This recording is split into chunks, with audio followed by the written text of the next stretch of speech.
Hello YouTube, this is Geek Machinima, and I'm going to be showing you how to farm plants in Terraria, if you didn't notice. Now, I'm going to go over each individual seed type, where you can find them so you can start your own farm and stuff like that, and the necessary conditions to grow them. This is an average farm here, it's not that large. I'm probably going to double it onto this desert here. Now I'm just going to remind you guys here, if you look over here, I didn't remake this. This is still my 1.03 world actually. This world was made 1.03. Now, you'll see that I have a desert here, fully functional and everything. That's because I went out and I got some sand and I made it. And I'm really pleased with the way it looks. It's a tiny desert, but it's a nice desert. So, we're actually going to go out in the desert soon. So, alright. Let's get started. First, we will see day blooms. These are these yellow guys. Now, to understand planting, you gotta understand a few things. You won't find them in pots, they won't randomly grow in pots. You have to place the pots, and then really annoying flowers will show. So if you want to harvest something from a plant, like get rid of one of those roses or violets or whatever that normally appears in them, click on it with like a pickaxe, and you'll harvest it. So then you plant again. If you need to, you can plant, harvest really quickly like that. Alright, so yeah. Day blooms will give you this kind of object, the day bloom. They're a straightforward plant. You'll find them in regular grass and forests and stuff. If you see them yellow, then it's okay to harvest them. That's the only thing you gotta worry about. The next one we're gonna go over are a little out of order. Blink roots. These guys are found underground. You're gonna see them blinking. Now, if it was nighttime, you'd see it better, but whenever these plants are mature, they start to blink. There is a chance that they will randomly unmature. They randomly turn on and off. When they have yellow buds and they're blinking, it's safe to get them, and then replant it. Keep going. Actually, I'll leave that there so you can see what I'm talking about. Now, these guys, no condition. As long as they're blinking, it's safe. You'll see in a second what their stem looks like, because all plants have three versions. They have the stem, they have the sapling, and then they have the bloomed version. The stem, like you can see here, is this basic thing. It's just the tiny beginning of it. Here's the moonglow seeds sapling, or stem. Now here's the sapling. You'll see it's another version. A sapling can instantly become a bloomed thing. It's not like a matter of time or anything, but each plant has a different way of becoming bloomed. For example, right here, these blink roots, they're the only ones that actually randomly bloom, and they can randomly unbloom at the same time, so don't plant a bunch expecting you to get a nice yellow row entirely across your entire screen, because that's not how it works. Now, next, we're going to talk about moonglow while we wait for some random plant to grow there. Moonglow are found in jungles, so you want to look at night in a jungle environment like this for a blue growing plant. It looks kind of like, it looks exactly like this actually. If I take one out, I don't think. It looks like that. So, that's easy to find. Those guys are not a problem. As soon as you got them, they grow slowly, kind of slower than the day bloomers, but as you can see here, over time you'll amass a larger quantity and it'll be easier to get a lot of seeds. You'll notice that these are saplings right now. Whenever it's nighttime, they turn into full bloomed things, and on the flip side, day bloomers also go into sapling form at nighttime. So just keep that in mind. The next one we will talk about is deathweed. Deathweed, here you can see its stem form and its sapling form here. It only blooms during a blood moon, which means don't ever harvest any deathweed you find during the day or at night, or regular night, I mean. Just leave it there, because what happens is during a blood moon you gotta rush back to that corruption, because it spawns on Ebonstone, and I think corrupted grass I've seen it on. So what happens is during a blood moon, your first thing you gotta do is go to a corruption and get as many of these as you can, because blood moons don't happen every night, right? So go out there and get as many deathweed and deathweed seeds as you can. The deathweed seeds are the important part. These are probably the most important to have a large farm out, because blood moons are the only time that they bloom. So you're gonna want a lot of them so you can get a lot really quickly. Now, fire blossoms and water leaves. Let's go over water leaves first because they're easier to deal with. Water leaves grow like every other plant, except they're found on the desert on sand. Now I'm going to show you how to harvest these. I will probably find a water leaf out there because it's been a while since I've gone into this desert. I'm ignoring the cacti because I have better growth than them. Alright, let's see if we can see. Oh, there's an antlion. Alright, I don't see any right now, so I will just plant one or two. And we'll come back later and hopefully they'll grow. And then I'll show you how you can harvest them.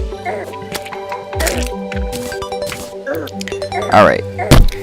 Another bonus to growing in pots as opposed to just growing out in the wild is you can't accidentally cut down your plants. Here it is.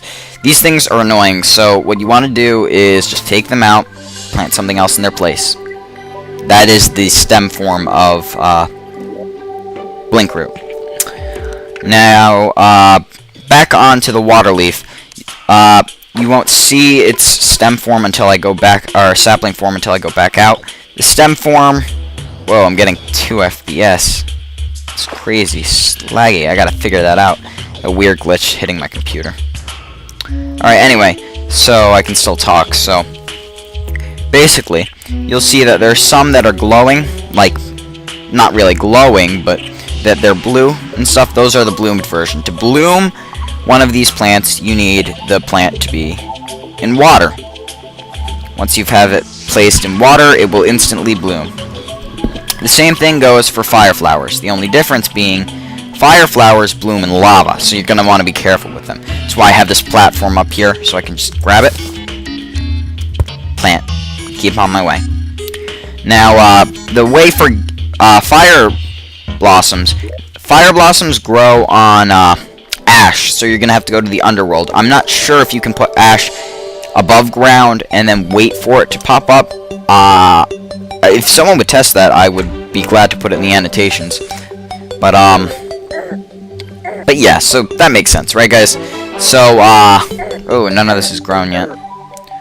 Well, it will grow sooner or later. Anyway, the basic idea is what you're going to want to do is once it becomes a sapling, you'll be able to tell, trust me. You surround it, both sides, with something, grab a water bucket, put the water onto the sapling, and then take it and harvest the sapling. Now, obviously it's not a sapling yet, so that's not going to work. But that's also what you'd do in the case of a fire blossom, except you use lava instead. Let me see. I think I was growing a fire blossom in my house. Oh, no, I wasn't. But the sapling form is... it just looks like a torch without a top. I'd jump down there and show you what the stem form is, but I'm not that stupid. You guys can just look.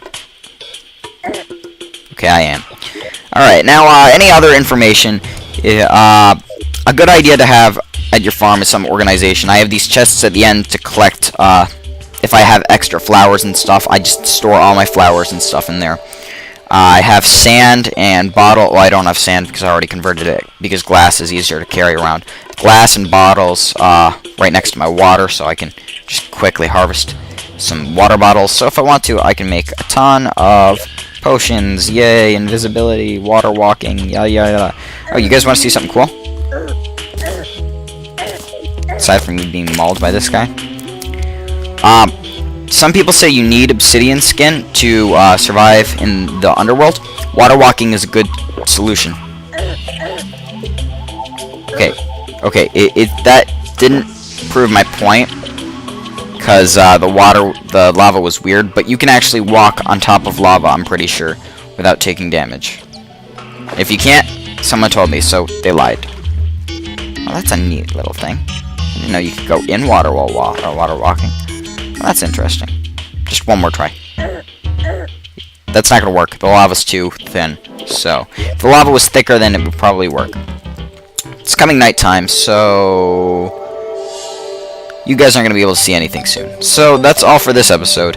And just before we go, let's see if our water blossoms did anything. So we can actually show, or not water blossoms, water leaves did anything. So we can actually show you what I was talking about.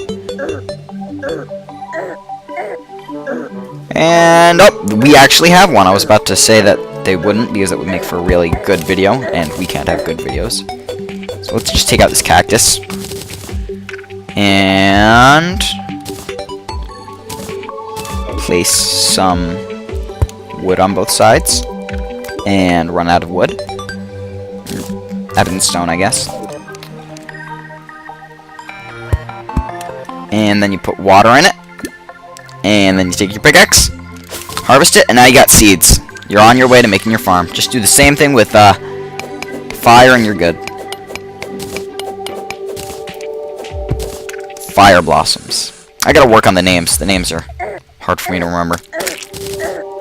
By the way, I am looking at... I'm going to go searching soon for a dark lance, so you guys probably see me with that in the new videos, because it's a beast weapon. I'll just wait a little bit so you can see what the moon glows look like at night, make it easier on you, and what the day bloomers look like. Anyway, I am liking the Knight's Edge. It is a nice sword. Slow, but nice. I wish Muramasa didn't have so much of a nerf, but I can understand, but I wish the Staff of Regrowth was also nerfed to accompany it. But hey, what can you do? The potions are really awesome. That's an obvious thing. I mean, ow. I mean, like, woo. I'm slime. My favorite part is the new doctors. The doctors stuff. They named it right after me, I heard. No, I'm joking. Named it after Doctor Who. It's still technically daytime according to this guy. Oh, wow, I'm getting a lag spike again. Anyway, so, oh, here we go. That's because it turned to night. Blinking is weird, but you can see the moon glow, and you can see the sapling form of the day bloomers. So that's all for this video, guys. It's been fun. I'll talk to you later. Oh, and the doctor's shirt and the doctor's pants, that's reference to Doctor Who, if I forgot if I said it or not. Yeah, so, have fun.